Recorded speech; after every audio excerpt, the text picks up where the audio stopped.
แต่เจ้าเอาแท้จงสอบหาทางออกและบอกทางแก้มาคิดซอยอ้ายแน่บอกทางแก้ไขทางออกที่ดีมันก็คือวิธีปล่อยวางขอเว้าดังๆวางบ่ได้คิดพอดเจ้าลายสิขาหน้ามันยังสู่ขาหลังบ่ได้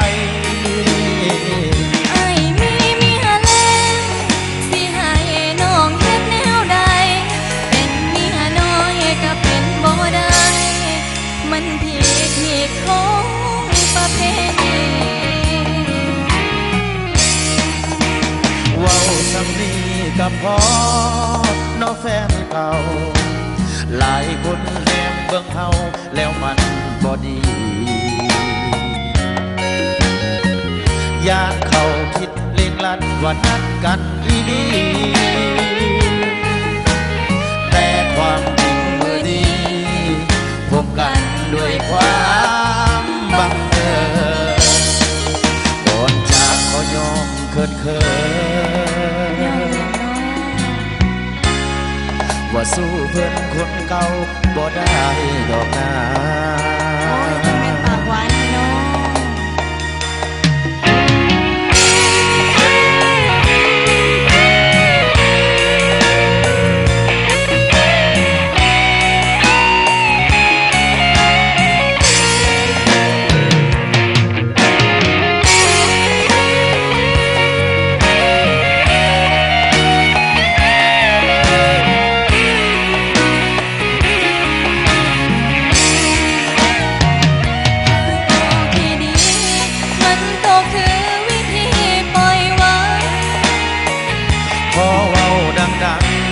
วางบ่ได้คิดพอดเจ้าลายสิบขาหน้ามันยังสู่ขาหลังบ่ได้มีหาแล้วสิให้น้องเฮ็ดแนวใดเป็นเมียน้อยก็เป็นบ่ได้มันผิดของประเพณีเว้าสำนีกับพ่อน้องแฟนเก่าหลายคนแนมเบิ่งเฮาแล้วมันบ่ดีญาติเขาคิดเล่งลัดว่านัดกันอีดี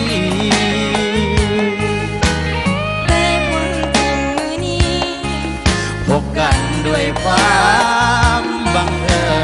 ญอ่อนจากขอยอมเกินเคย